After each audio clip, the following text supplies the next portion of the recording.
Dick? We're all ready? Okay.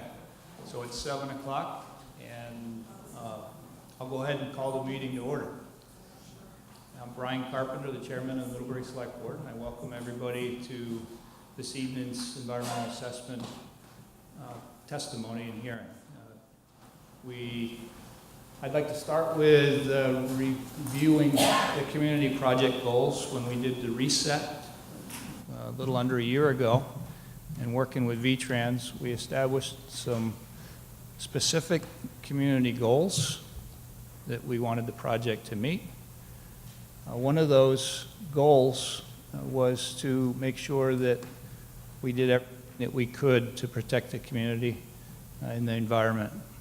And out of that came the desire to do an environmental assessment and make sure that we were doing that. The project team has worked hard with a number of expert environmentalists in looking at the environmental impacts that the project has on our community and the environment. And that's all been available in a number of different places online, as well as in print at the town offices. And so tonight's purpose of the meeting is to take a hearing for that. I'd like to give my appreciation to a few people. Jim Gish, who's our community outreach project person, has done a phenomenal job of making sure that people knew where the information is and getting around to stakeholders to try to bring people into the loop and understanding what's going on. Probably, they're for profit, the paper, but they also serve a very fundamental need of the community. And I really appreciate the Addison Independent's efforts, especially this last week, to provide a recap of where the project was and where it currently is, as well as ensuring people knew about tonight's hearing. And so, John, if you could please pass on my congratulations or appreciation. Thank you to Angela Lynn. With that, I will introduce Wayne Simmons, who's our lead project manager, and to conduct the hearing. And thank you for coming. Yes, hi everybody. Thank you for coming. As Brian said, my name is Wayne Simmons, and I am the Structures Program Manager for VTrans. And I'm just going to do a couple of brief remarks, and I'm going to turn it over to the team. But first of all, I also wanted to thank everybody that came earlier for our informational meeting between 4 and 6.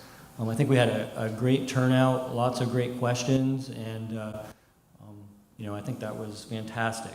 So with me here tonight, I have a team, a large team that's going to be presenting some information on the environmental assessment that we had, and then we're going to be listening to your comments on the environmental assessment. So just some quick introductions. First, I'd like to introduce Joel Perigo, and he is the project manager for this project from VTrans. And then from our partners at FHWA, Kenneth Sikora, he's the environmental program manager. Matthew DiGiovanni, who is the field operations engineer, and new on the job this week, Larkin Wellborn, he's a project engineer for FHWA. Also, key to the team is VHB. They're our consultant for the project. They're engineers and environmental scientists. And there's a big team here, but I'm going to introduce two people, especially. First, I'm going to introduce Aaron Guyette. He's the project manager. And I'm going to introduce Jeff Nelson, who is the environmental services manager for VHB. Jim Gish has already been introduced. I feel like he should have a symbol up here, but we missed that. So yep. So I do want to just call everybody's attention to, there's going to be a little bit more formality to this because it actually is a hearing. we've come to the town before and for a public informational hearing, and it's been sort of some back and forth and answering questions, but tonight is really structured to hear your comments and your questions on the environmental assessment. We're not going to get into a lot of detail on the project specifics, but really we want to hear what you think about the environmental assessment that we put together, and EA for short. First we're going to just briefly review some timelines, and then we're going to talk about the process itself, and then quickly some upcoming steps, and hopefully get through all of that so there's a lot of time at the end for public comment. And I should note that tonight's, all the comments that are given, we're going to be recorded by the stenographer that's up here. They'll become part of the comment record for the environmental assessment. So overall timeline, because everybody's interested in what is happening with the project. I'm only going to mention temporary bridges here once tonight, and this is the one time. We're scheduled to install temporary bridges beginning in June, and we have a period of construction in June, and then a hiatus for a number of events in Middlebury in the downtown area. And then we'll be back in late July and into August to actually install the temporary bridges with us out of town, hopefully before the middle of August, with the temporary bridges in place. So when I say the current project schedule, I'm talking about the overall project outside of the temporary bridges, and you know, our target schedule is still to begin construction of that project in 2018, and that construction would extend into 2021. But that is very contingent on this process that we're here in tonight, the environmental assessment, and it's pending a favorable outcome of that. And the folks will get into what that means a little bit later in the presentation.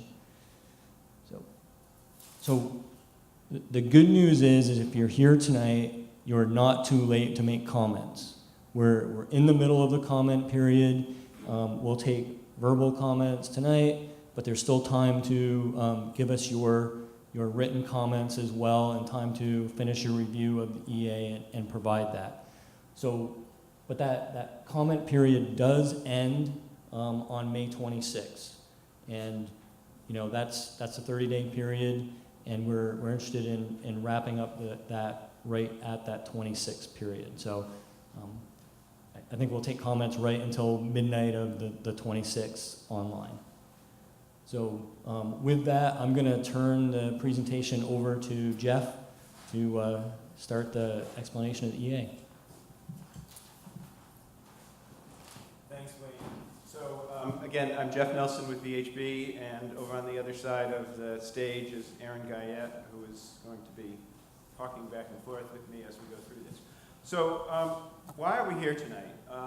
I think it's important to set the stage as to what this is all about. And so per the National Environmental Policy Act, or NEPA, whenever a federal agency undertakes an action, such as the expenditure of federal funds, they need to do an analysis of what the impacts to environmental and cultural resources would be as a result of taking that federal action. So in the context of going through the NEPA review, there are essentially three levels of review. The first level is what's called the categorical exclusion. The second level is an environmental assessment, and the third level is an environmental impact statement. As many of you will know, this project was originally considered under a categorical exclusion, but V-Trans decided that in order to provide a more thoughtful, more thorough review of environmental and cultural effects, as well as to provide an opportunity for public comment, public input, that the review would be or an environmental assessment. And that's what we've now completed, is the EA, and we'll be going through parts of that here this evening.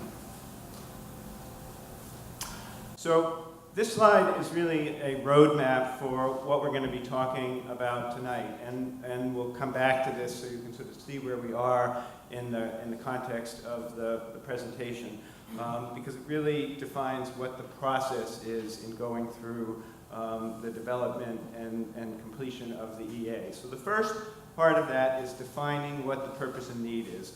Why are we doing this project? What is the purpose of it, and what is the need for it?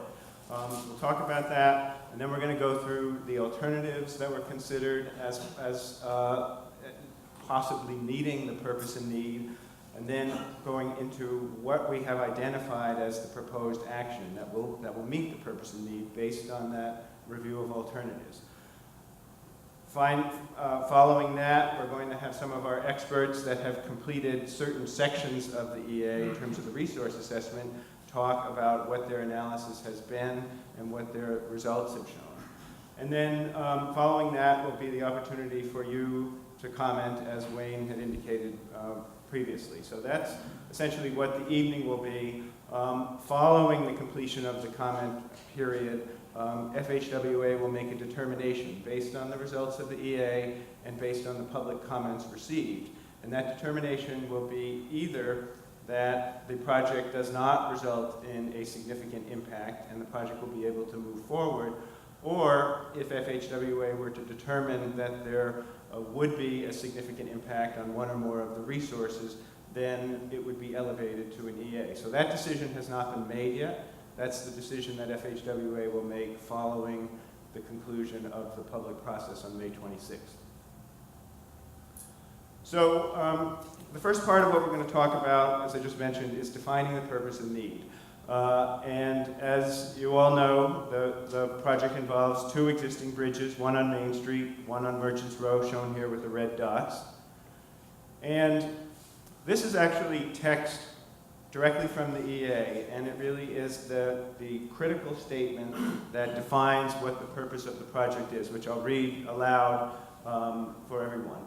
The purpose of the project is to address the structural deficiencies of two rail, highway, grade-separated bridges in downtown Middlebury, where Main Street and Merchants Row span the Vermont Western Rail corridor track to address rail safety concerns and to provide appropriate vertical and horizontal rail clearances for the design service life of the structures, which is 100 years. So this statement really defines what the project has to do in terms of what its purpose is and what has to be the outcome of any alternative that's advanced for consideration. The second part of the consideration is looking at the need, and I'll let Aaron speak to how that consideration went. Yeah, so these next several slides are to illustrate the need for the project. This is a picture of the Main Street Bridge. You can see there is quite a bit of deterioration. I should note that VTrans is monitoring these bridges on a regular basis, and they still are currently safe to travel over, but that is a consideration, the safety of the traveling public. This next slide is from the underside of the Merchants Row Bridge. You can see the exposed rebar in this area here, and there was a full depth hole. This, I think, was from last year at some point, and there's a plate over this now, and it's paved over. Again, VTrans is monitoring these, but these pictures illustrate the need to take action on these bridges.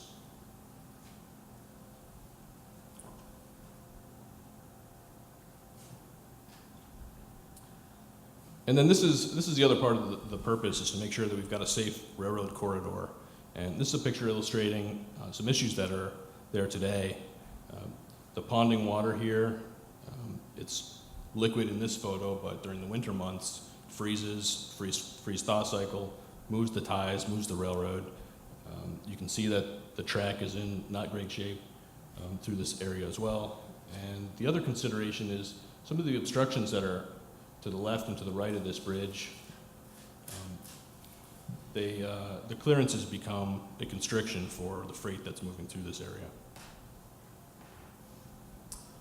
Okay, so again, coming back to our roadmap, we've gone through a brief discussion of what the purpose and need of the project is, and there's quite a more extensive discussion of that in the document. So we're just trying to kind of give you some highlights of how the analysis has proceeded. So the next step is to consider alternatives to meet the purpose and need. And in looking at what alternatives are out there that could potentially meet the purpose and need, there were several basic planning and design criteria that the project team used to look at those. Most importantly, community, what the impact of any alternative would be on Middlebury and the existing center of town and the activities that occur here. Roadway design, that's an engineering criteria that's used in terms of how the roads will continue to operate following completion of the project. What the bridge criteria are, again, design criteria. The railroad, the state owns the railroad tracks through here, and the part of the design is what needs to be, what the railroad needs to be able to function with going forward.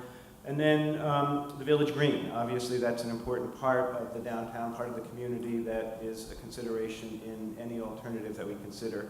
And then finally, stormwater and drainage. Aaron showed the picture of the existing ponding that turns to ice in the winter within the track. A key part of the design was what needs to be done to improve the existing drainage conditions. So alternatives were identified, and Aaron will speak to those.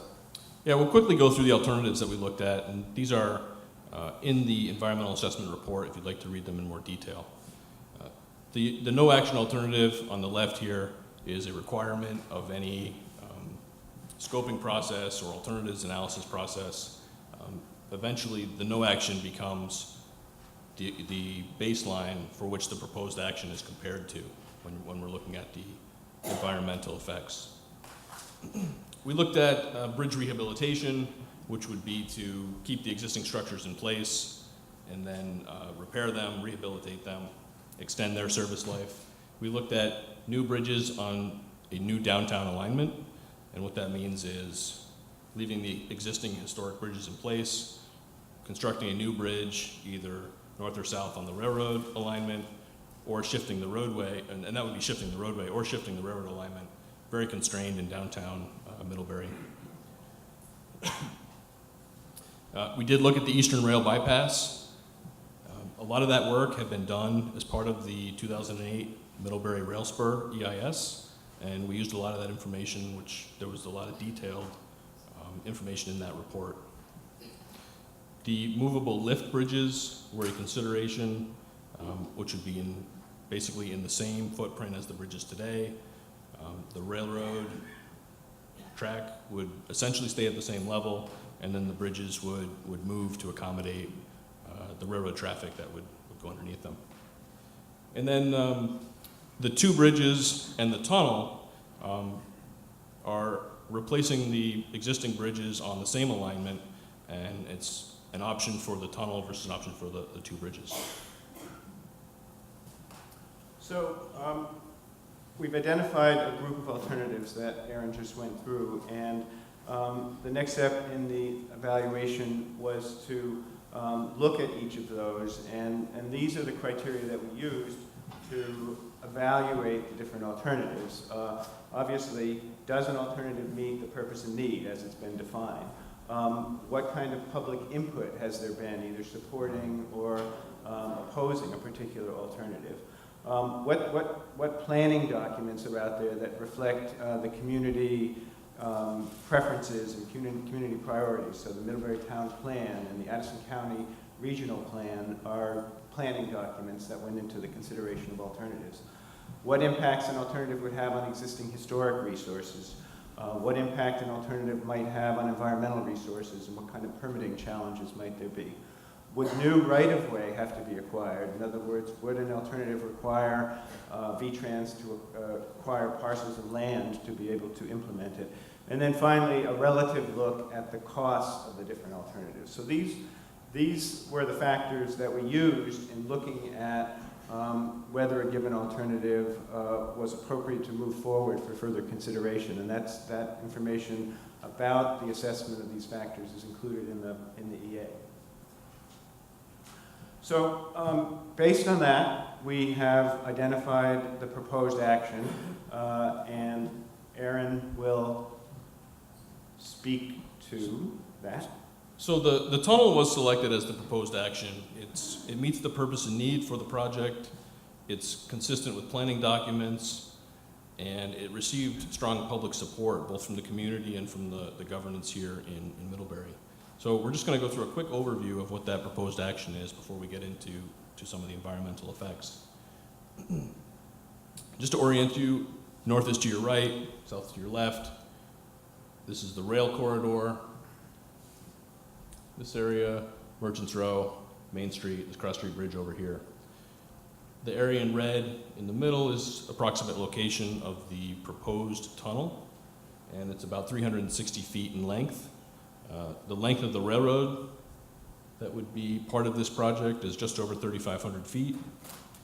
And the project includes lowering the railroad tracks with the deepest cut being in this downtown area, and then extending to the south, extending to the north to be able to create that grade which the railroad can travel on, that gradual grade. So when we get to the south and when we get to the north, it's matching back into existing grade. Total construction area, which is outlined in yellow, is just over 6 acres. So the project has both permanent construction elements. There's the structure, which is the tunnel. There's the highway elements and the sidewalk and the elements at street level. There's the railroad portion, which to the south and to the north, 3,500 feet. There are utilities, both above grade and below grade, electric, telecommunications, water, sewer, storm drainage. And there's landscaping in the village green area and proposed in the parcel that was formerly occupied by the Lazarus Building. And then there's also the temporary works to make all this happen. The contractor needs to build access roads to access the railroad. Supportive excavation is needed to be able to support the existing infrastructure that's in town, the buildings, the park areas, and then waste burrow and staging, which would be used by the contractor throughout the construction. So now we're at the point in the presentation where we're going to switch to some of the experts that have done the individual analyses. Basically, the heart of the EA is really the assessment of impacts to natural resources and cultural resources.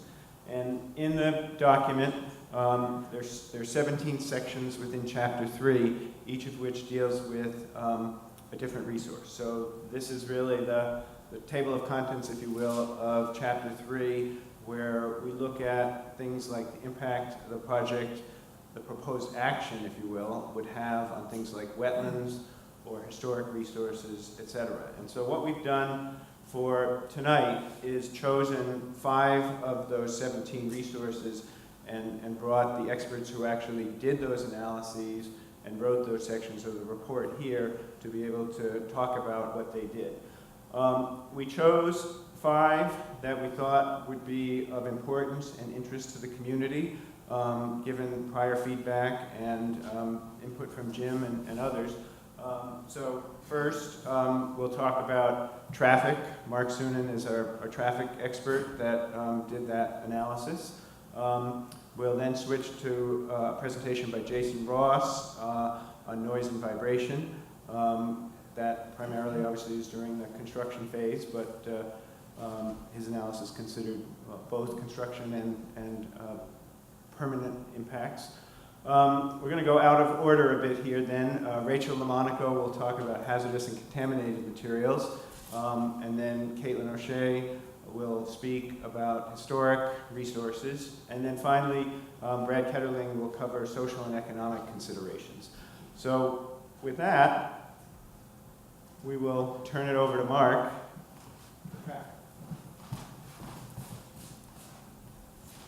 Okay, so the first thing we need to talk about with traffic is what is the regulatory context that we review traffic for the environmental assessment?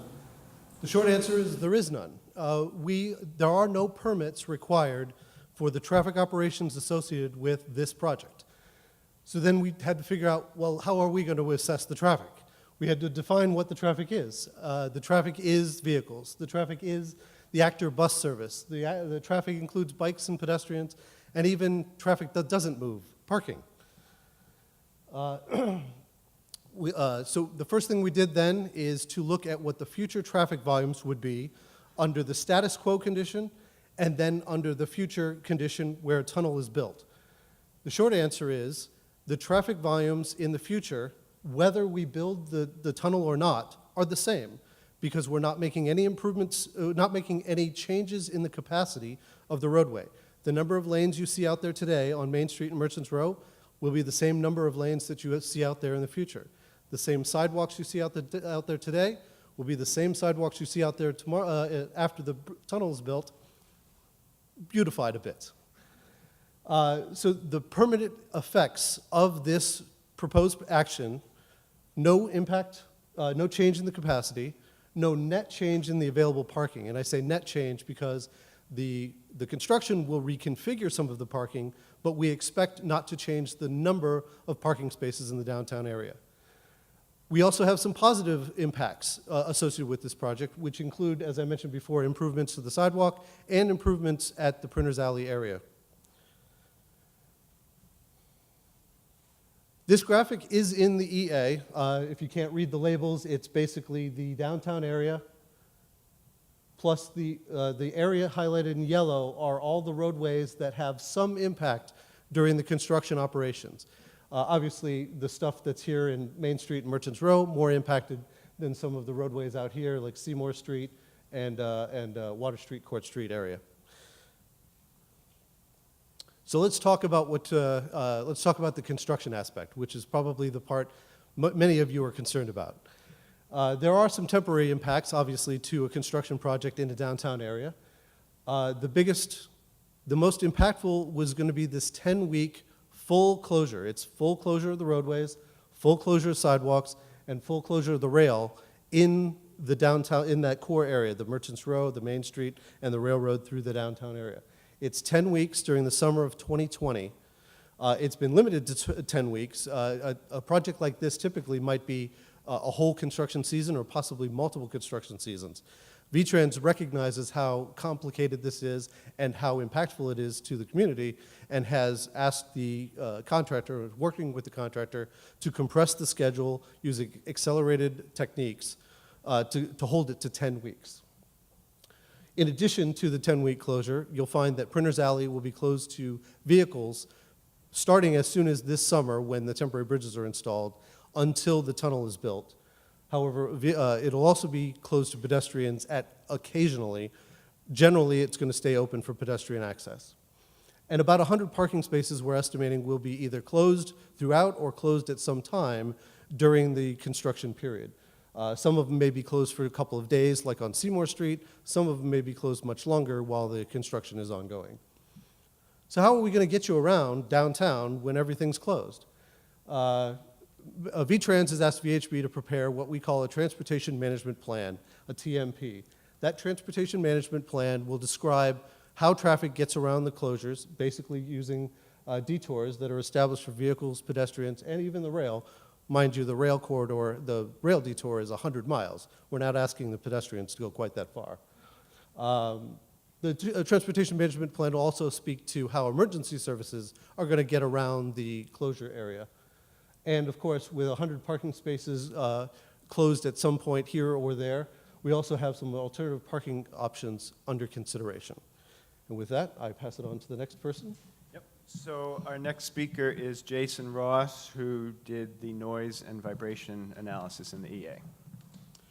Thank you, Jeff. So as Mark explained, with the proposed action, the future traffic conditions will be similar to the existing traffic conditions. So that means the roadway noise is not going to change. And in fact, for this project, because there are not capacity improvements, because there are not any new travel lanes being proposed or any substantial changes to the alignment of the roadway, it's actually the V-Trans policy, which is based on FHWA regulations, to not evaluate noise impact from the roadway noise, and there isn't an eligibility of potential mitigation measures such as noise walls or traffic control devices. We also assessed the potential effects of the changes to the train noise and vibration. And so for this, the proposed action will have some effect on train noise and vibration. One thing that's most obvious is that with the replacement of the current track, which is a jointed track, to a continuous welded track, a very smooth track, the noise and vibration is going to be reduced. Other factors that will come into the proposed action for train noise and vibration is the tunnel section. The tunnel section will help reduce noise, particularly in the central business district. Now, lowering the tracks and the ability to facilitate double stack freight won't really have a very appreciable change on noise and vibration. If anything, with double stack freight, you actually could have shorter trains and less rail cars moving the same amount of freight. What the improvements will do, though, to the track is allow potentially higher train speeds to be traveling through the study area. And trains generally make more noise and create a little more vibration at higher speeds. So we assessed all of these effects cumulatively, according to the Federal Transit Administration guidelines. And these guidelines basically assess impact by comparing existing conditions to the future conditions with the proposed action. And with all of these effects in cumulative, we find that the overall future noise conditions are not actually going to change very much. There's going to be a quieter track, the trains may be a little faster. Overall, it's going to be basically the same as it is now. For vibration, very similar finding. There's going to be no real perceptible increase in vibration compared to the no action. So as you can imagine, construction period noise and vibration is a significant concern, is an important concern here. The construction noise and vibration was assessed according to the Federal Transit Administration guidelines. And for this analysis, we conducted noise measurements throughout the study area and then predicted what the construction noise and vibration conditions would be for various phases of construction. In particular, we were looking at excavation and track construction, where some of the noisiest operations will be occurring. What you're seeing here in this figure is one of the results of this construction noise analysis. These areas represent different sound levels that are generated by the construction activity, and these are the pieces of construction equipment here for a supportive excavation period. And what we found is that during the daytime, the construction noise is not projected to exceed FTA guideline criteria. During nighttime, that may be needed, nighttime construction, in particular track construction, we found that there is the potential for exceedances, particularly near Middle Seymour Street, where there are some homes that are within about 30 feet from the tracks.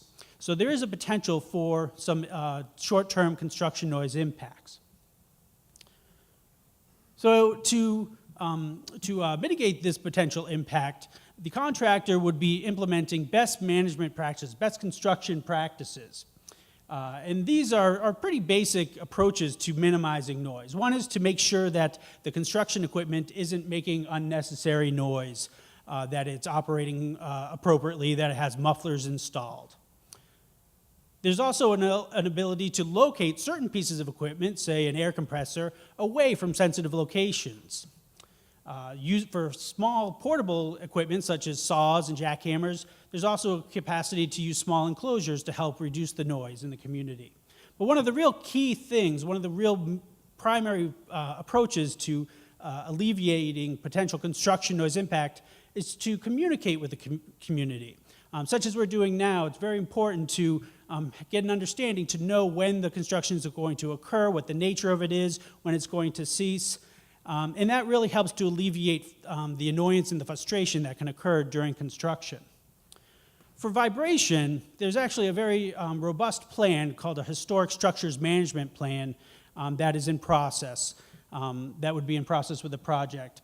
And what this does is it really creates a very detailed look at what type of equipment is going to be operating near the sensitive buildings, how sensitive are buildings to vibration.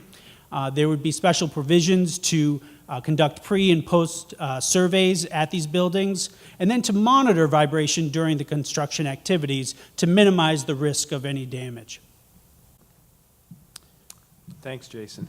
So our next expert presenter is Rachel LaMonaco, who's going to speak about her evaluation of hazardous and contaminated materials.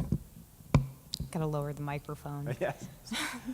Thank you, Jeff, and thank you, everybody, for coming. So because the project construction, because project construction will include the disturbance of soil and shallow groundwater throughout the project area, it was important for the project team to understand the existing condition of materials within the project corridor. We also want to point out that, as many of you know, the project will proceed through a site that is related to a gasoline spill that occurred along the railroad tracks in 2007. That site is currently overseen by the Vermont Department of Environmental Conservation, or the Vermont DEC. And because of that, the project team has been working closely with the Vermont DEC regarding the contaminated materials aspect of the project. As a part of that collaboration, a detailed assessment of soil and groundwater has already been completed in the project area, and that included the collection of over 130 soil samples and the data analysis from over 30 groundwater monitoring wells. So what's the result? Based on the data that we've collected so far, soil and groundwater in the project area exhibit contamination associated with historic railroad operations, things like elevated metals concentrations and combustion byproducts. And they also exhibit some lingering impacts or contamination associated with that prior gasoline spill. We do want to stress that, although the soil and groundwater in the project area is considered contaminated, it is not considered to be hazardous. The condition of soil in the project area would be something that would be equatable to a solid waste, meaning that it has some handling measures that would be associated with it, but it could ultimately be disposed of at something like a landfill. So what are the overall effects of the completed project? Because we will be removing so much soil to install the engineering structures, we believe that the condition of soil throughout the project area would ultimately be improved. We'll be removing contaminated soils and replacing that with engineered structures or other clean materials. That removal of contaminated soil will also have an added benefit of improving the condition of groundwater in the project area. Removing those contaminated soils, they'll no longer be able to leach contaminants into groundwater in the project corridor. Obviously, there are some construction phase considerations to take into account for this project, namely the disturbance of contaminated materials, as well as construction phase dewatering. So how do we decrease the risk? The contaminated soil aspect of the project would be mitigated through the implementation of what we call a corrective action plan. That corrective action plan would include procedures for soil excavation, soil handling, monitoring during construction, as well as disposal considerations, and would include a framework to report back information throughout the life of the project, and that information would be conveyed back to the DEC, the Vermont DEC. That corrective action plan would be subject to the review and approval by specialists at the DEC, as well as it will undergo a public comment of its own. Because we believe that there's a potential for groundwater to infiltrate some of the deeper excavation areas, it's a necessity that that water would be removed during construction to maintain a safe working environment for the construction crews. Based on the results that we have thus far, The plan in place would be to remove that groundwater, collect it, treat it, and ultimately discharge it to the Otter Creek. Any of that activity would be subject to what we call a NIPDES permit, or a direct discharge permit, and that would also undergo review and approval by specialists at the Vermont DEC. That permit would include conditions for ongoing monitoring of groundwater and surface water during the life of construction, as well as treatment methods and precautionary measures to put in place. The last step for our mitigation for hazardous and for contaminated materials would be to have a full-time person on site during construction. VTrans believes that this is a best management practice, to have a person on site to ensure that the stipulations of the corrective action plan and the NIPDES direct discharge permit, that person would be there to ensure that the conditions outlined in those plans, that they would be implemented during construction. Thank you, Rachel. So I'm going to make one note here before we go to our next presenter. And one of the things that Rachel did not touch on, because it's not an existing contamination situation, is what would happen following completion of the project if there was to be some incident on the track. And obviously we've heard already that a key part of this project is to improve safety by rebuilding the rail bed and going to the continuous welded rail rather than the existing rail, which has a lot of joints. So minimizing the risk going forward. But in addition to that, in a separate part of the document, we've outlined the commitment by VTrans to work with the town, with the fire department, and other emergency responders on developing an emergency response plan that would be implemented following completion of the project, so that if there was to be some kind of incident in the future, that there's a very clear protocol that would be followed in terms of what gets done, who does it, how it gets communicated. So that's a piece that's really proactive to ensure that if there were to be any kind of train incident in the future, that everybody knows what has to happen. So with that, I'm going to turn it next to Caitlin O'Shea, who is the expert on historic resources, and she'll give a bit of an overview of her analysis. Thank you, Jeff. If you were to say that almost every building in downtown Middlebury is historic, you would be correct.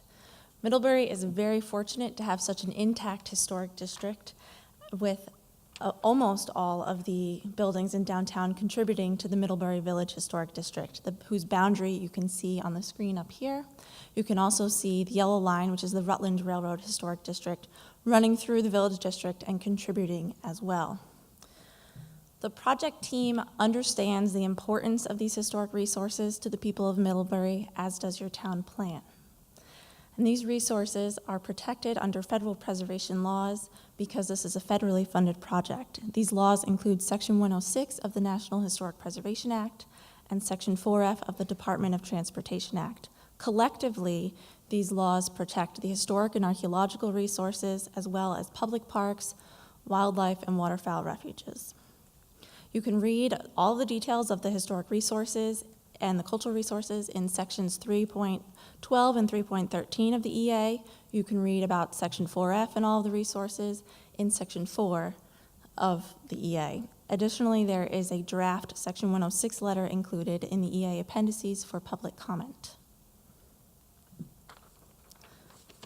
The end result of the completed project will have adverse effects as well as beneficial effects to the resources. The adverse effects result from the loss of the historic bridges, which include the historic bridge railings and the abutments underneath and the wing walls between the bridges.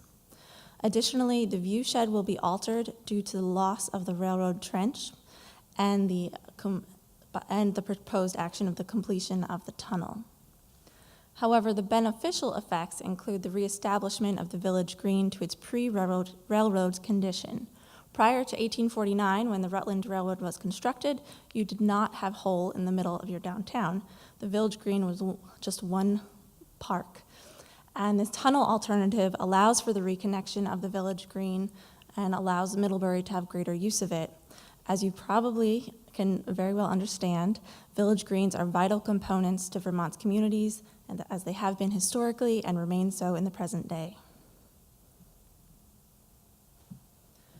This is just one example of a design for the village green, one particular section of it. And you can see that it uses the ashlar abutments, the stone blocks from the bridges that will be removed, as seating areas. And the final design will have plenty of opportunity for public comment and public input, so feel free to get in on the design. There is a potential for adverse effects during construction due to vibration. As Jason mentioned, there is a document prepared. It's titled The Guidelines for Preparing a Historic Structures Monitoring Plan. This monitoring plan will be written by the contractor, but approved by the VTrans Historic Preservation Officer, and it will ensure that your properties are monitored and protected during the project construction. And lastly, because there are adverse effects, there is a long list of project mitigation measures. These are just a few of them, but they include photo documentation of the historic bridges, which has been completed by VTrans already. It includes design of the tunnel end caps to be compatible with the historic districts, as well as salvage of the granite blocks, the ashlar blocks, to be used in the redesigned village green or stored for other projects throughout town. Interpretive panels will be designed and added to the village green to understand the resources, and there will also be an update to the Middlebury Village Historic District National Register nomination.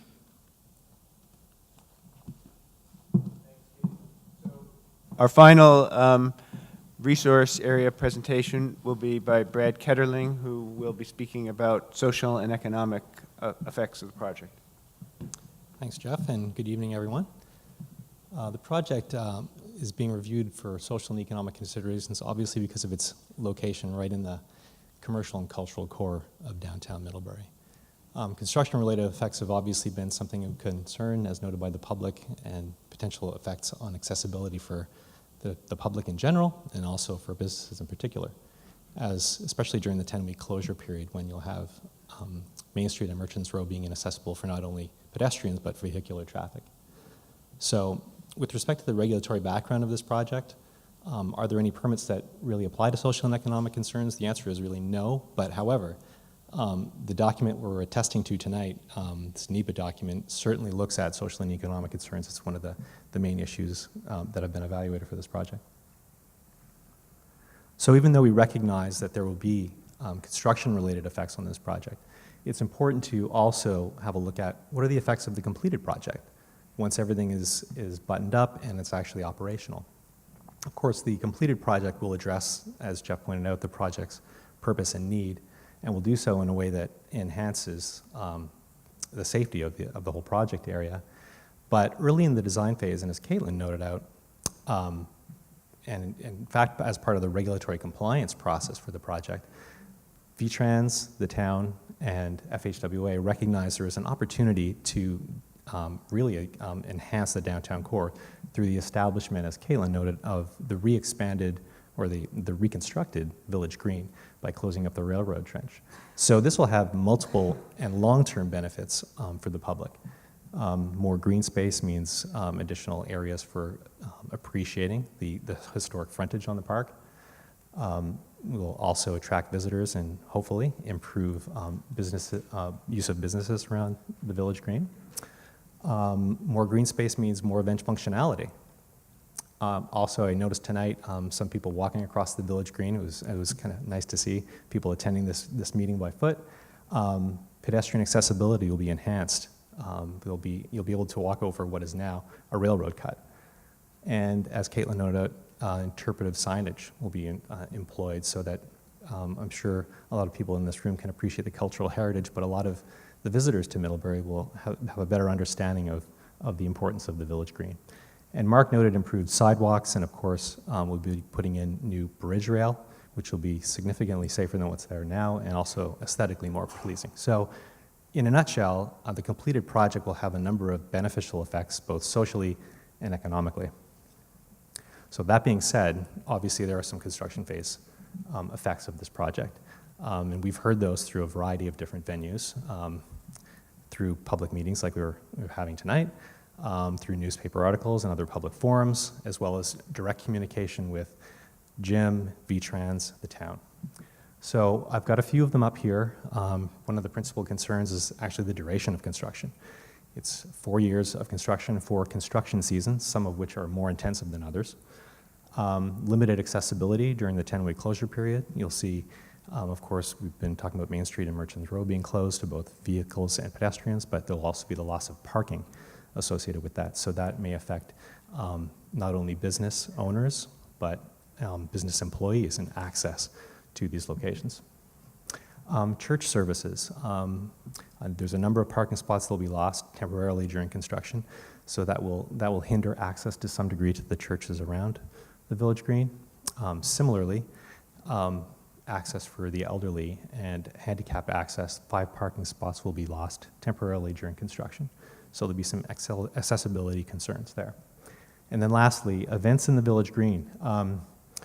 Portions of the Village Green will remain open, and maybe even the majority of it, but a good part of it will be cordoned off around St. Stephen's Church, as well as the area immediately south of it, as well as Triangle Park for the better part of construction. And that will likely affect the ability to hold events in the park.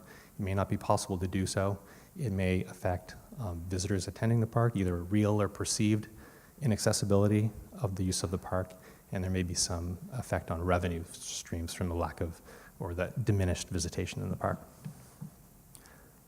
So, now that we've heard about the potential construction effects, how do we go about mitigating some of those?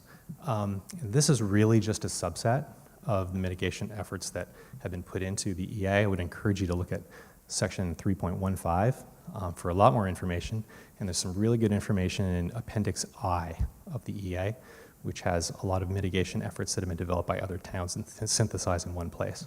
So have a look at those when you have an opportunity. As previously mentioned, one of the main mitigation approaches is the train detour.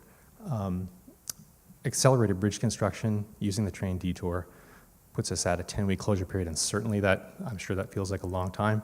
Conventional construction methods are estimated to take at least 1 construction season, probably 2, to achieve the same result. Accessibility plans. There will be accessibility plan for this project, and access to businesses, churches, and so on during construction will be maintained through a contractual requirement between the state and the contractor. So that is an important consideration in this plan too. Learning from other communities, I think, is very important. There's a number of communities in Vermont and throughout New England that have withstood very disruptive downtown construction projects. Some that come to mind are St. Albans, nearby Brandon, and of course Barrie City. The picture at right is Barrie City, which experienced up to a year of closures, either permanently or intermittently on their main street. So I think there's a lot that could be learned from communities that have withstood these downtown closures. What are the pros and cons? What are the lessons learned? Project communications, another very important thing, both before construction is carried out as well as throughout construction. An example of that would be weekly meetings between VTrans, the contractor, the town, and of course the merchants. And what could be discussed at those meetings? Well, simply the schedule of this week's coming events. Is there a way to work around some of the events that are scheduled? How can we mitigate effects in that manner? And simply just to keep track of how the project's progressing. Learn from what happened in the previous week, apply that knowledge to the project as it moves forward, and maintaining that kind of transparency throughout the process. And then lastly, town efforts, of course, lastly and most importantly. The town certainly realizes that there's a major opportunity here, but also a major obligation to coordinate with the community, stakeholders, organizations, the public, in order to mitigate the effects of this project. Jim Gish has been providing a very valuable role coordinating with certainly us, the project engineers, but also with VTrans and FHWA, and of course, coordinating with all of you. So I think that will certainly continue going forward. Jim is working with Neighbors Together, to come up with creative ways to, creative events to mitigate construction-related effects of the project. And I'm sure that will continue going forward. And I guess one thing I would like to close on is that unlike a number of the other resource topics that are discussed in the EA, mitigation for social and economic considerations is really a creative process. It's something that should be a discussion that's ongoing between all the parties here. So I would encourage you, as it's coming up shortly, to provide your input. There's 3 years before the closure period comes in at a minimum. So in that period of time, I think really innovative ways to mitigate construction effects could be determined. Oh, yeah. So what I'd like to do now is summarize where we ended up in the EA as far as the resource effects. And so there's going to be 2 slides here. The first slide is the effects of the completed project, and the next slide will be the effects of the temporary effects during construction. So again, you're looking here at the list of the 17 resource areas that we studied, and the color of the symbol basically intends to summarize that whole chapter of the EA as to what the conclusion of the experts were that wrote those sections. So the green symbol it indicates resources for which we see a beneficial effect of the completed project, such as the example of the park and the ability to reoccupy the entire pre-1849 extent of the village green. Other resources shown in yellow are areas where we did not see any significant effect one way or the other. And then the one resource for which we saw an adverse long-term effect was with respect to historic resources, and that is as Caitlin described it a few minutes ago. When we turn to the construction phase, obviously it's a different picture. So that when you look here on virtually all of the resources, there will be an adverse effect, which is not surprising, and as you've heard, and as you know, this will be a significant undertaking in downtown Middlebury.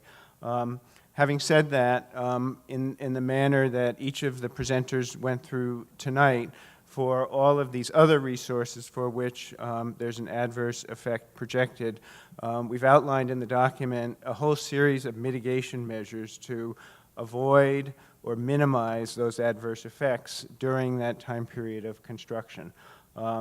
So what then will happen with this information? So obviously, the environmental analysis it goes through what our experts determined for each of the resources. Obviously, we're in the middle of the public comment period, both by virtue of tonight's hearing and also the opportunity to provide written comments until the 26th. All of that information will be subject to review and determination by FHWA. We expect to be making a recommendation to FHWA at the conclusion of the public comment period, but ultimately FHWA will make its determination, as I indicated earlier, about whether or not there would be a significant impact. Remember, an adverse impact is different than a significant impact. So in this instance, because there's an adverse impact, what that's led us to do is to design mitigation to either avoid or minimize that impact. So we're now at the point of the evening where you get to comment. So we've gone through the purpose and need, the alternatives, identification of the proposed action, and then we've given you a review of some of the more critical resource areas. And so I'm going to turn it back to Wayne, who has a few words to say, and then we're going to open it up to public comment. Okay, thanks, Jeff. So as I started out my discussion earlier, this is a hearing, and we're going to have a little bit of formality. So we have a few ground rules we'd like everybody to respect. First of all, we'd like to get to everybody, but we'd like to recognize you before you start to speak. So we're going to have a couple of microphones that we'll bring around.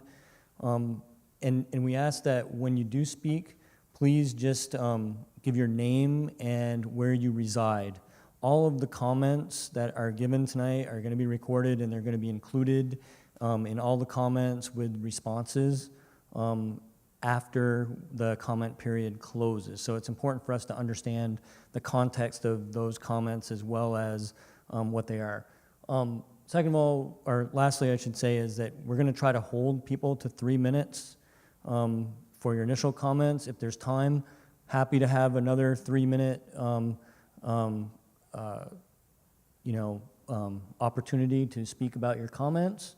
And I just want to remind everybody that there were materials outside, if you didn't get them coming in, that you should look at. And one of those is a comment sheet, so feel free to put your comments in writing there as well. So with that, we'll go ahead and start the comment period, and we'll bring the microphones around.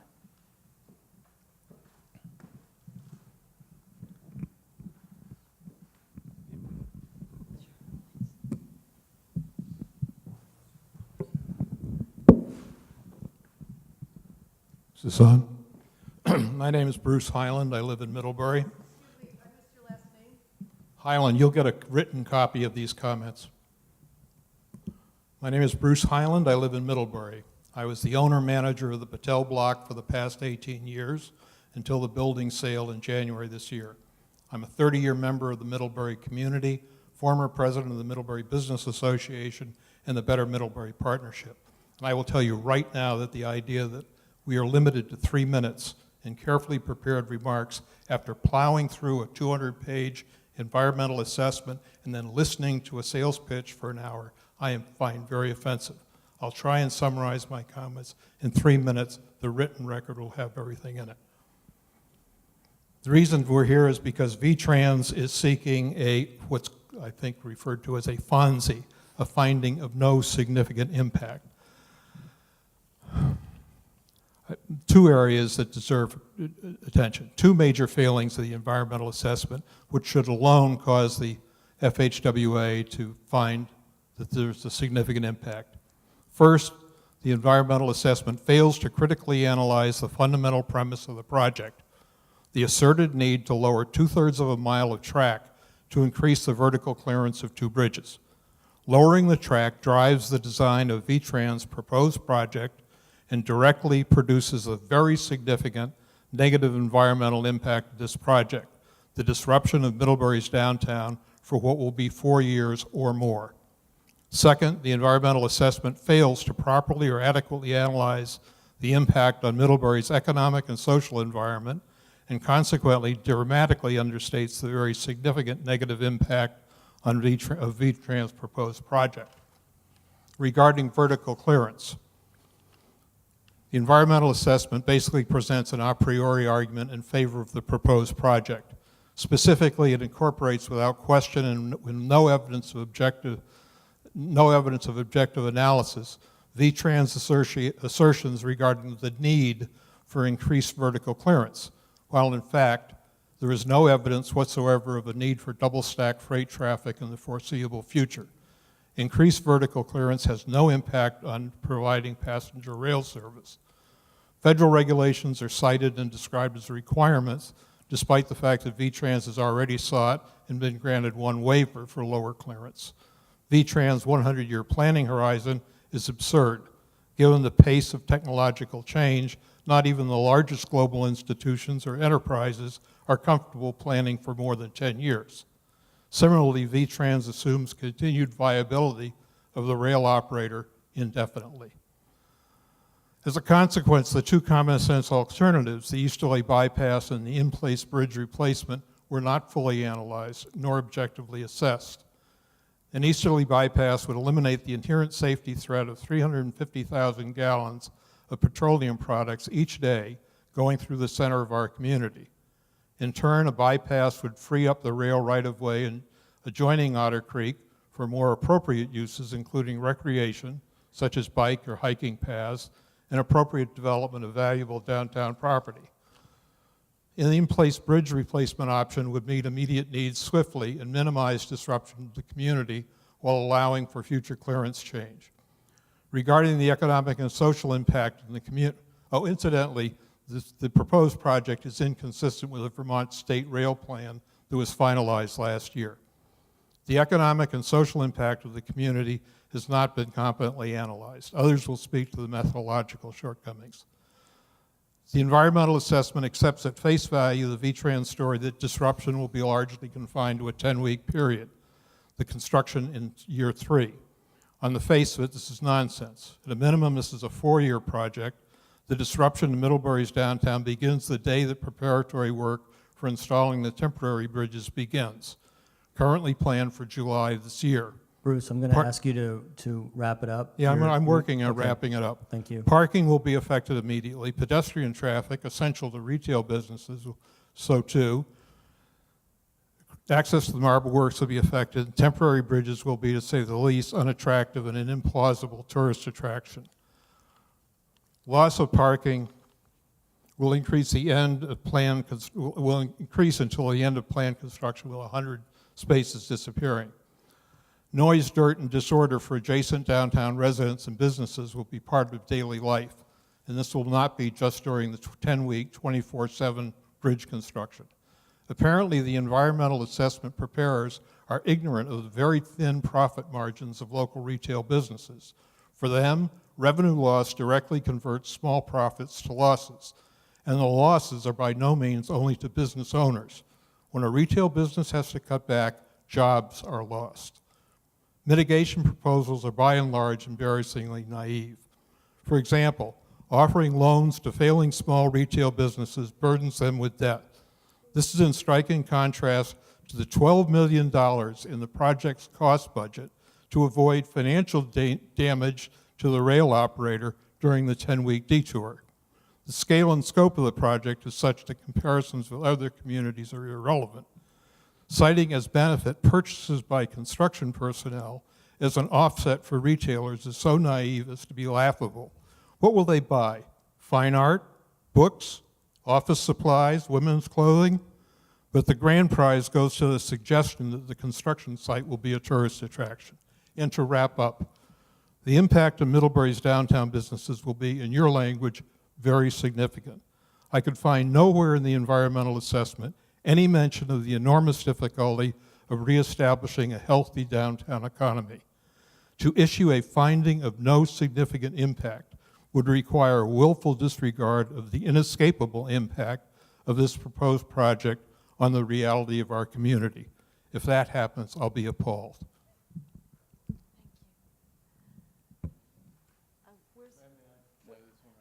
Yes. Heather gets a turn, and then we go back.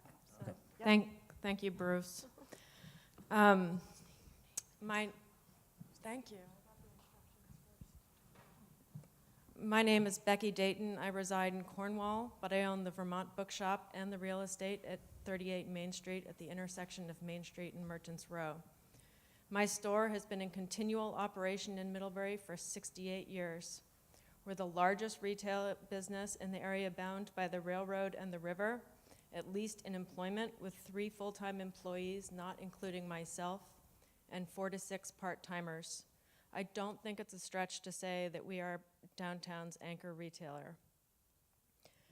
Following on what Bruce said, like all independent bookstores and most independent retailers, Vermont Bookshop operates on razor-thin margins and must borrow to survive the times between our busy seasons. As it is every year at this time, I'm in debt.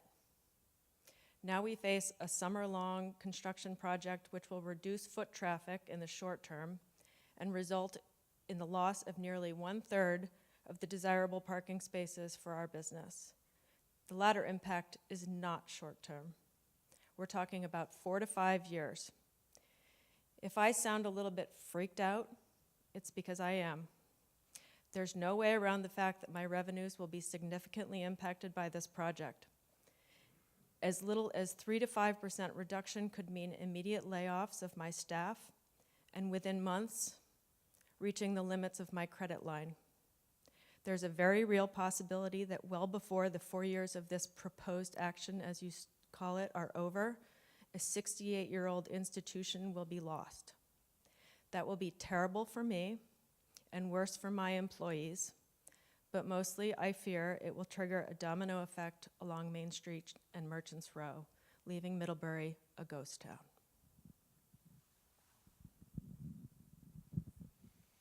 may I request that as it's done in the Congress of the United States, that I can give my time of 3 minutes back to Bruce Highland, please? Can you state your name? And Yes, where I'm sorry. My name is James Blair, and I live in Middlebury. Can we have some other people talk first and then get back? Move it on to somebody that hasn't spoken, and if there's time at the end, Come back. we can come back.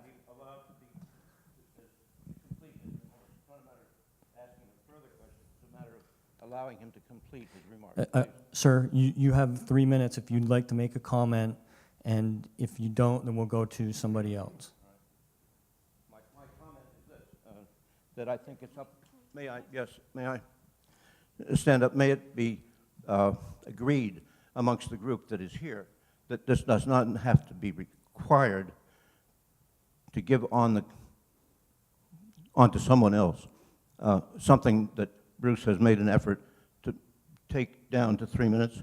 He's clearly got at least 6 minutes to talk. And if everybody agrees, seems to me, you have to agree too.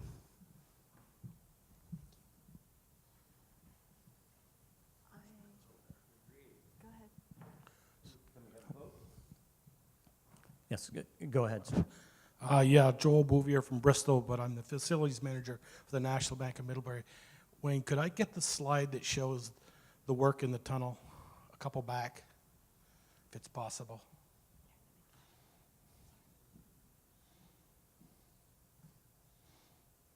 Right there. Has VTrans or VHB considered splitting this project in two parts?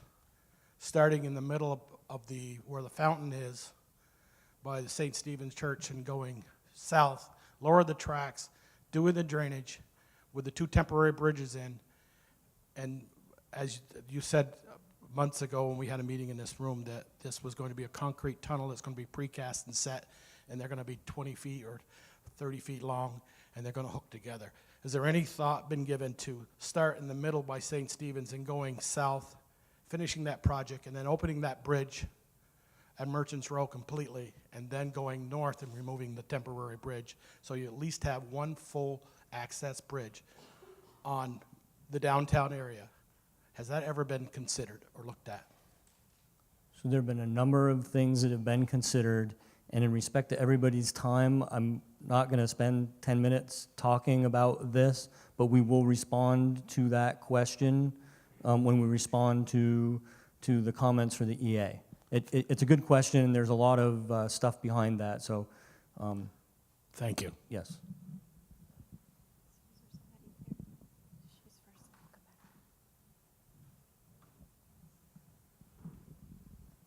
Hello, my name is Susan McGarry, and I live on Rogers Road in Middlebury, but I'm the rector, the priest of the church right there, right next to the track, St. Stephen's.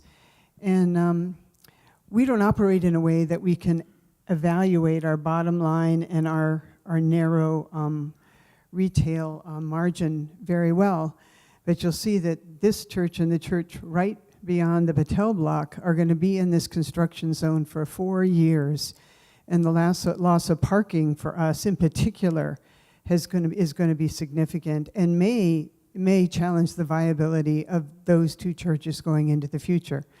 Nonetheless, ours is the church that's leading the neighbors together to try to do some mitigating for this construction period. But I'm sympathetic with the retail shop owners and their concern, and I think it's a true concern for ours, and particularly the Baptist church across the street, because we are going to be shut down in access for a long time, and we don't measure it the same way, but I think it could be tremendously difficult for us.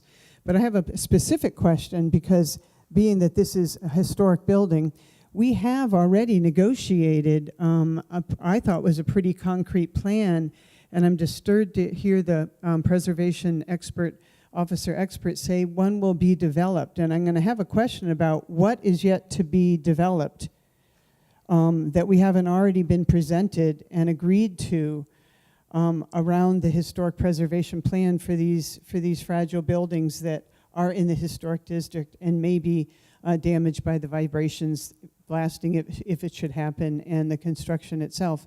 So that's one question. What is that that's going to be developed that hasn't been developed? Because I thought we were already presented with really firm plans going forward. And the second question about that is in the pictures here, there's something called long-term noise monitoring and short-term noise monitoring.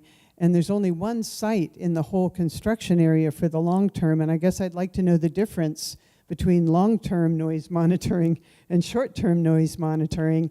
And I'm a little anxious that there may be major changes in the plans that we've already discussed and negotiated. I thought they were pretty much done, except figuring out the engineering exact specifications for what had been promised.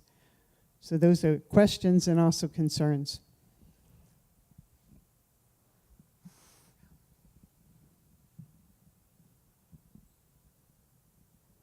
None on your side? 'Cause I'll go.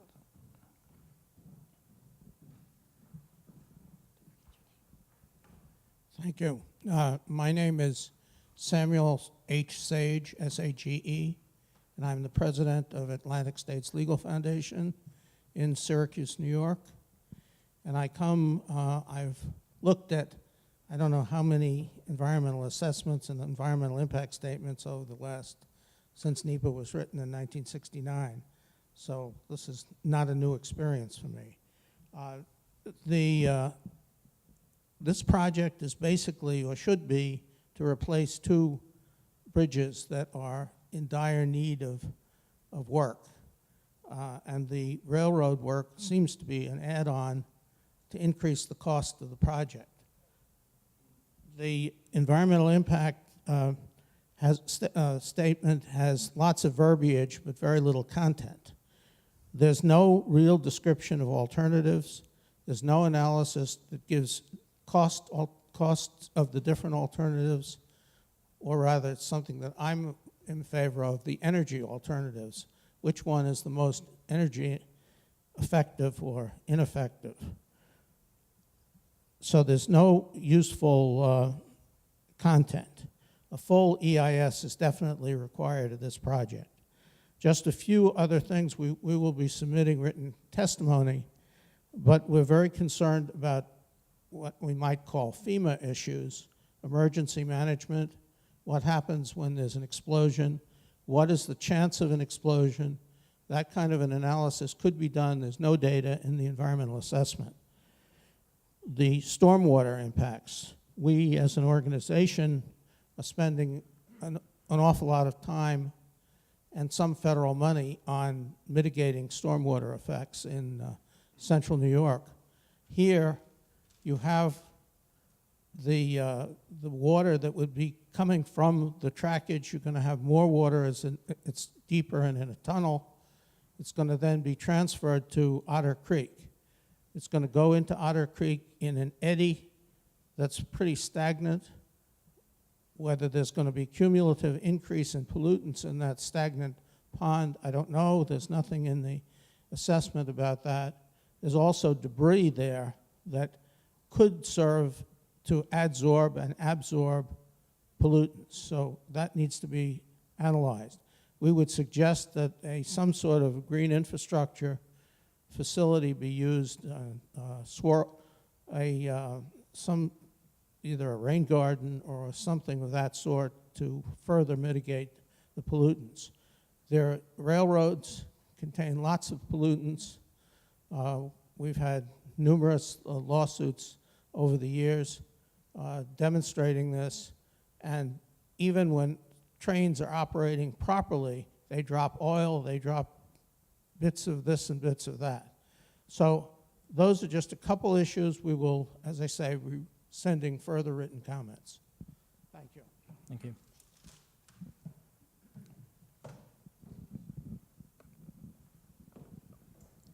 Nancy Dunn. I live in Middlebury, and I have a store right on Main Street, right next to Becky's store.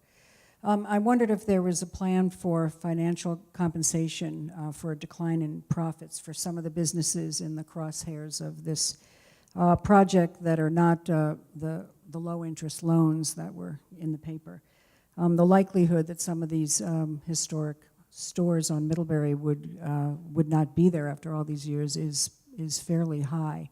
And my other question is, will the Vermont Railroad be compensated by the government for loss of profits during any part of this project? And if they're going to be compensated, it's only fair that we are too. Thank you.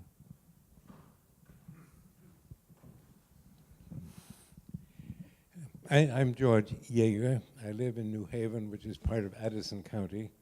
And I think it would be useful to hear at least one voice from someone who is not directly a Middlebury citizen, but for whom this is the shire town in which we live.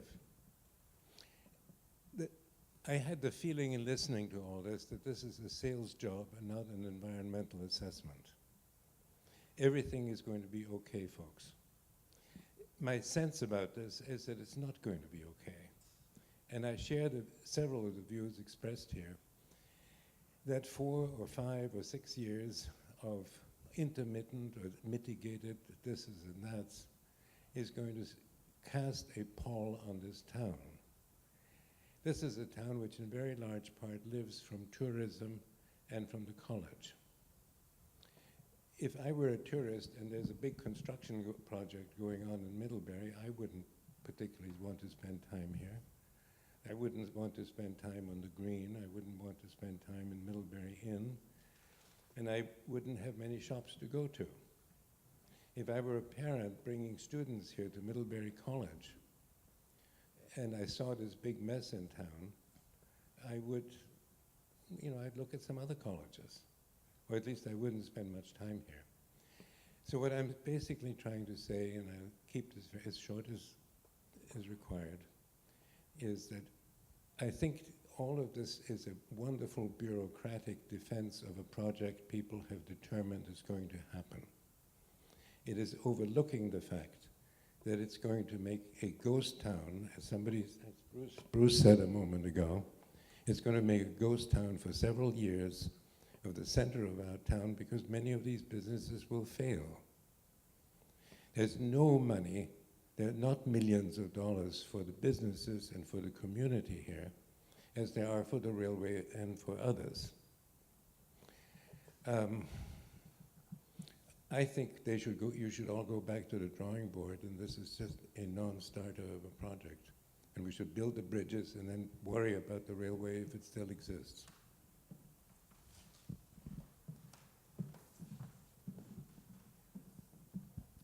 I'm Doug Anderson. I run this building we're sitting in. Two things. One, I just have to challenge this notion that the railroad is an add-on to this project.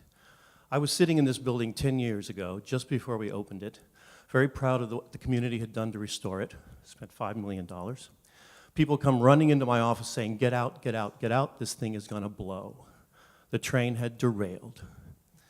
Nothing significant has been done to those tracks in 10 years.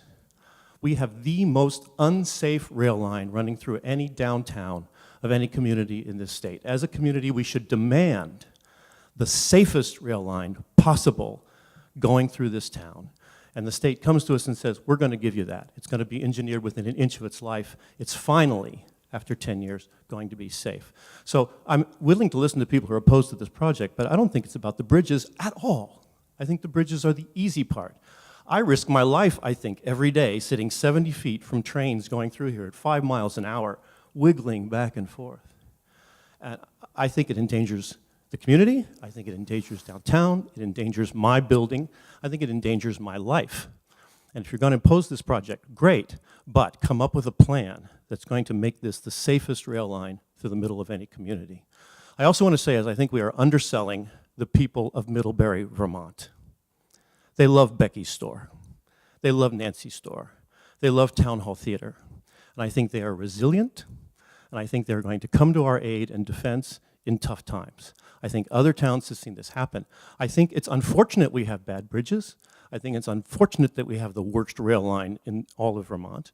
And I think it's going to cause some inconvenience. But I think we can work hard. We're already planning here at Town Hall Theater to plan around this and to make it work.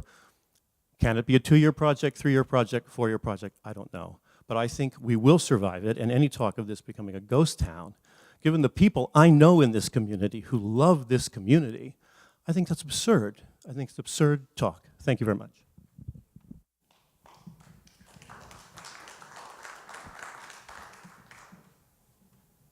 Yeah, we have somebody right here. Hi, thank you. My name is Megan Brakely, and I'm a resident at 127 Water Street, one of the properties for which a permanent right-of-way is being sought for access to, for construction access. I think that I come to this meeting on the tail of a recent previous railroad construction project. I understand that this is a very different scope of project. There are different partners involved, but I think it's important to share just a little bit about our experience as property owners here in Middlebury. I found out that the Railroad Bridge 239, the truss, was going to be constructed or majorly refurbished when I was 8 months pregnant, and that the project was starting in a month and a half, and we were the access point for that project. I found out that the decibel level and the environmental sound that would be produced through hydraulic hammering of 5,000 rivets of the trestle was going to be happening for the entire daylight construction period, during which I was going to be home with a brand new infant. And the American Pediatrics appropriate sound level for the risk of permanent damage is 45 decibels. In the sound testing, it was over 90. And then the data ended up not being available for us. There were so many missteps in that process. I think that this project has been off to a much better start in terms of community involvement, but I noticed my Water Street neighbors aren't here tonight. But I think a couple big things that stand out to me when I read the technical details of the environmental assessment. Number one is that there was no biological assessment and a survey of existing vegetation. One thing that we noticed when the erosion control measures were put into place, which was essentially throwing throwing 3 hay bales over where a drain pipe came out and where a new drainage route had been dug, introduced what has now in one winter period, I've seen germination of 6 non-native invasive species that are highly pervasive, and that I'm really concerned about taking over our lawn and the embankments around the creek. I'm happy to list them: stinging nettle, Japanese knotweed, poison parsnip, burdock, Canadian thistle. Is it okay if I email? Sure. Stinging nettle, poison parsnip, Japanese knotweed, burdock, Canada thistle, and something that I don't know the name of, but it's like a spiny cucumber weed. But pervasive, real issues. And so I would be really interested in what's going to be done. There's a lot of fill that's going to be moved in this project, and assurances that will be clean fill, assurances that construction vehicle tread will be as clean as it can possibly be. In terms of the emergency response plan and in relation to Doug's comment, I was really shocked when reading the environmental assessment plan that in the safety section, there was no mention of the derailment on October 22nd, 2007. That's shocking to me. And in terms of the emergency response plan that was in place during that derailment, there was none. And I wasn't currently residing in the home where we live now, but I know that my neighbors were barely roused from their work to let them know that there was a massive emergency.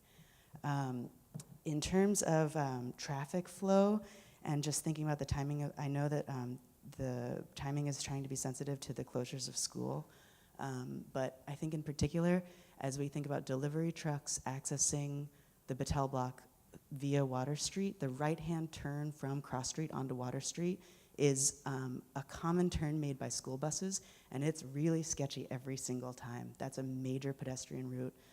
It's a major biking route, and I think that just a reevaluation of how tractor trailers are going to make that right-hand turn, which is sharper than 90 degrees, I think is worth another look. I think those are my comments for now. Thank you very much. Thank you.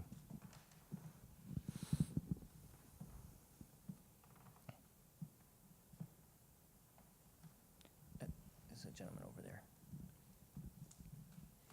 Hi, my name is Matt Lafyandra, and I'll start my 3 minutes after I spell my name for the stenographer.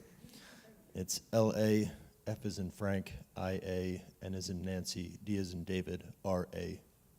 And I reside here in Middlebury. I've lived here my whole life, and I'm a property owner in Middlebury. In section 2.2.2.1, the fundamental design criteria call for design specifications that accommodate current and, quote, reasonably foreseeable railroad traffic, end quote. There is no evidence either expressly presented or referenced in the appendices, which include the Vermont State Rail Plan and the Western Corridor Plan, that supports double-stack Plate H or auto-rack Plate K cars in the reasonably foreseeable future. Given how fundamental the vertical clearance is to the cost, scope, environmental impact, economic impact, and social impact of the project, the fundamental design criteria should be carefully reviewed and modified per actual supported needs. I should add that modifying those fundamental design criteria does not preclude the very necessary safety upgrades to horizontal clearance, alignment, and drainage for the future safe operations of the railroad. In section 2.3.4, the Eastern Rail Bypass option does not address any of the economic or social benefits that would result, choosing only to focus on the costs. There is no discussion of improved property values, the beneficial transition of former rail corridor into higher value use, improved park and public space, and the economic benefits of a new commercial and industrial park along the new bypass route. These are important considerations, and addressing them objectively is the very purpose of an environmental assessment. The EA presented fails to address them, and the proponent should be made to address them before the project is sanctioned by the Federal Highway Administration. Lastly, in section 3.15.4.2, the proponent states that, quote, the proposed action is fundamentally one of bridge replacements, end quote.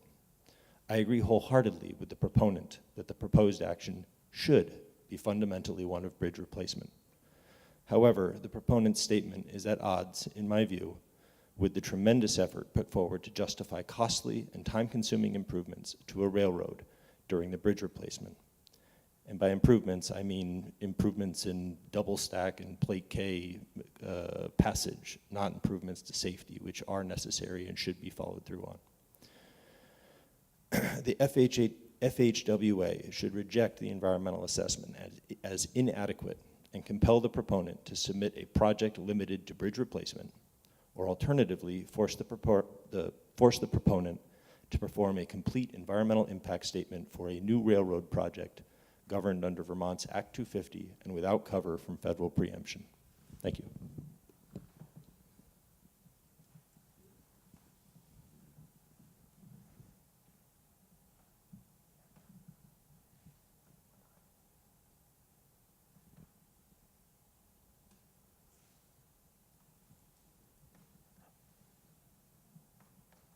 So has everybody that wants to say something got an opportunity to speak?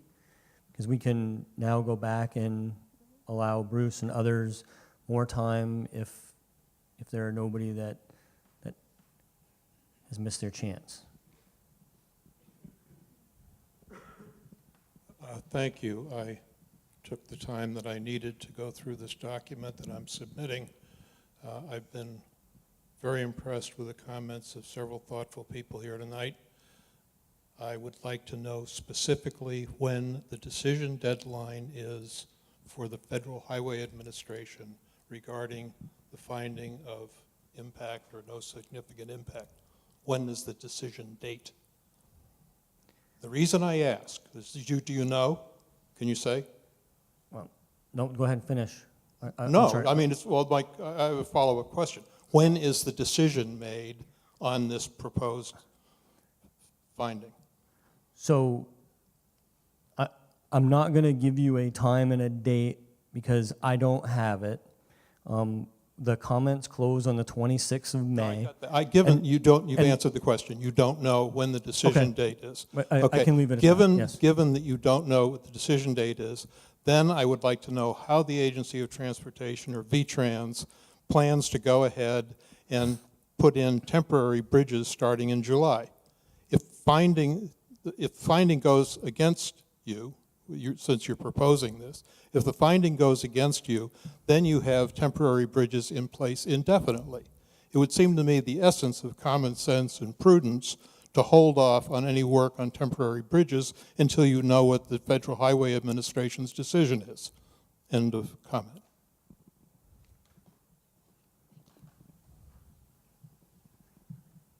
Yeah, and anybody else? Again, Jim Blair of 27 Washington Street in Middlebury. I'm just curious, there's been no talk of the distance from the railroad track between here, this building, and the bridge, the new bridge, of the distance between the side of the railroad track and the beginning of Otter Creek. That looks to me, from the photographs that I've seen and from looking it up on Google, is that it's not very much at all. Is there going to be any mitigation to that area in light of the fact that we have a very high flood today this spring, and it could be that the water would get high enough to take out the railroad track between here and the new bridge?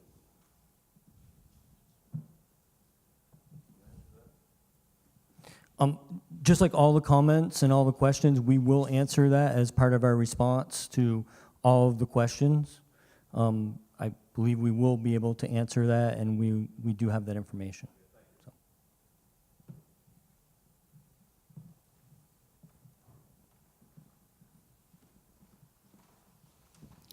If you're going to answer just to one or two people, Betty Nuovo from Middlebury, how are the rest of us here going to get the answers to the questions that were actually made? Great question. So with all the written comments, all the verbal comments that we received tonight, they will be included in a document and added to the appendix of the environmental assessment with, essentially here's the question and here is the response to those. So those will be published with the final draft of the EA. I'm sorry?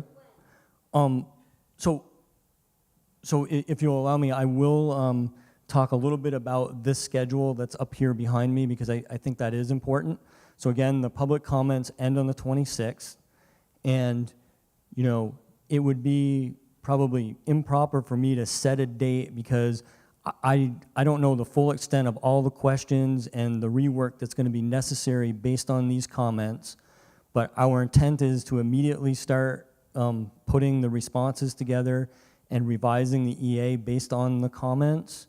And, I'm hopeful as the project manager that within 30 days following the end of the public comment period, we'll have something out to address all of these and have the EA revised and be ready to submit it to FHWA. But that's why we've moved the FHWA determination out as far as August, because we don't yet know how much time it's going to take to address that. But I will say that our intent is to get that done this summer, and hopefully earlier in the summer instead of later. So I'm sorry I don't have a firm date, because I just don't know what the total amount of work that's going to be.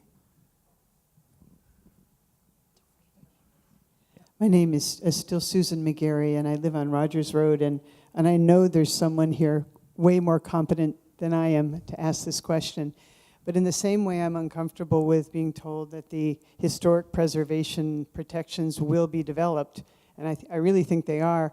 I'm also really uncomfortable with a plan, an emergency response plan that will be developed.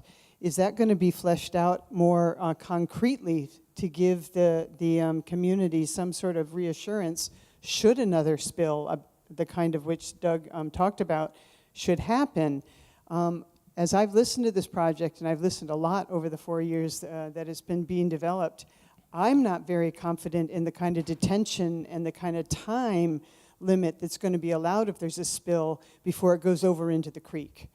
I'm not very confident that we will have the tankers available, and our fire department and our responders will be able to get there fast enough to pump it out, to get it someplace safe without it just spilling over to the creek. It It doesn't make sense to me, and I'm a priest. There's someone here who knows about this way more than I do, but no one's asking the question, so I'd like it to be put into the book. I am sure there's lots of other people who are really feel insecure when we're told a plan will be developed with your own emergency responders.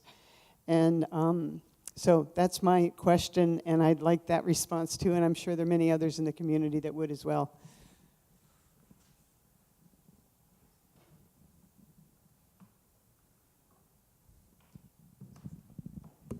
Hi, my name is Megan Brickley, and I reside at 127 Water Street here in Middlebury. I had a follow-up comment that I just forgot to add. I know that this is a much higher priority project than Bridge 239, but the stated timeline for that project was 3 months, and it took 11 months. So that's on my mind as we approach these conversations as well. The second question that I have is related. I was very surprised by the lack of description in the EA about the very narrow riparian corridor that's presently kind of low-grade deciduous trees in between the where the current tracks are and the Otter Creek. Basically, oh gosh, I wish I had a map. But there's a really narrow corridor, and since that road is both going to be the construction site as well as the access to the Battelle block, I'm just wondering where exactly that road is going to be. It's cut into a really steep hillside, and the minimal erosion control that that riparian buffer is able to provide, I think, is really important. And we all have seen what happens when we further channelize and reduce those riparian buffers as we look at how, even if it's a really small service that that buffer provides, it's directly upstream of our town. Thank you. Anybody else?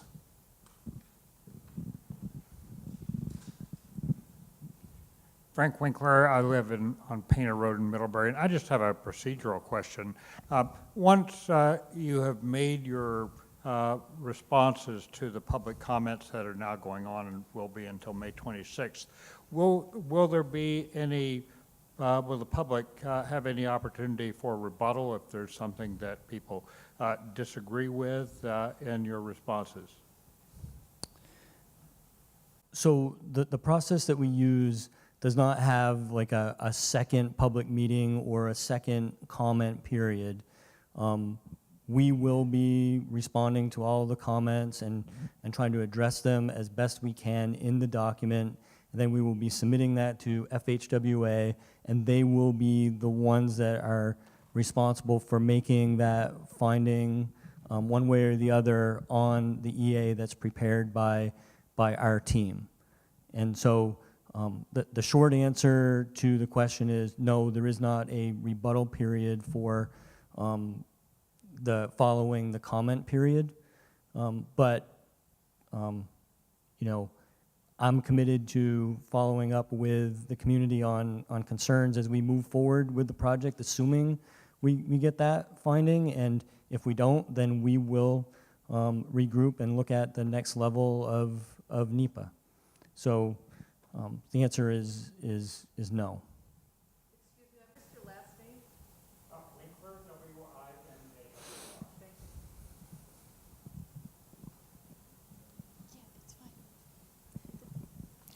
Matthew Lafyandra again. I have a couple follow-up questions, or comments, I should say. This one is directly to the FHWA. Neither the proponent nor the Vermont State Legislature has presented evidence in the environmental assessment that any changes to the vertical clearance of the railroad is in the public interest of the municipality, the state, or the federal government. The FHWA should force the proponent to present a credible 18-foot vertical clearance alternative to the legislature for consideration under the existing statutes, of which the numbers and letters I'm not going to repeat here, but they're referenced in the EA, for consideration and potential agreement, potential being a key word, in pursuit of the public interest. And my last comment is one that is not going to reference a particular section of the EA, but it talks about something that I've dealt with in the past called social license. And I'll be honest, you know, my whole life I frankly was prepared to grant the state of Vermont and its various agencies quite a degree of social license. I thought they looked out for my best interest. I've always been pleased with what they did, and generally this has always been a place that I love to call home. This project, for me personally, has severely damaged, if not eliminated, any social license that I'm willing to grant to agencies of the state of Vermont. And for what it's worth, I believe that the proponent, VTrans in this case, will have to work very hard to regain at least my trust, if not the trust of some of my fellow townspeople, before they can receive the social license that will make projects like this a lot easier in the future. Thank you.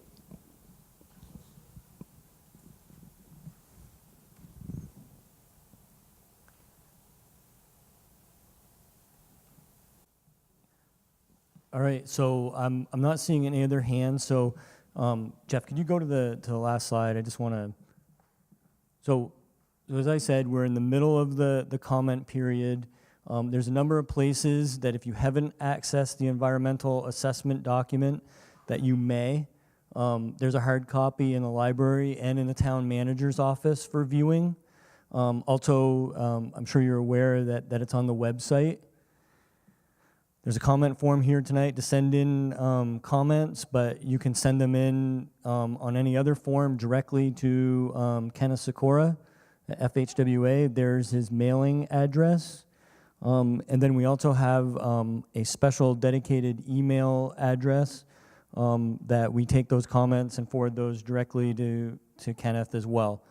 And again, just to remind you that May 26th, 2017 is a hard date for the end of those comments.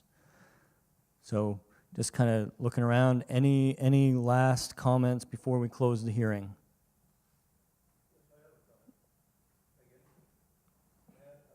Let's just get the microphone. I'm concerned that there is apparently, at present time, no emergency response plan. Is that correct or incorrect for a spill on the railroad? I'm not going to get into what is or isn't in place tonight. Again, that's a good question. We'll respond to that when we respond to the EA comments. You can continue your. This particularly goes to your question. You know, why isn't there currently a response plan, whatever it is, 8 or 9 years after the big spill? I mean, ask anybody who works for the town of Middlebury that question. Okay. Okay. I don't think we have any other comments, so I'm going to close the hearing. Thank you all for attending.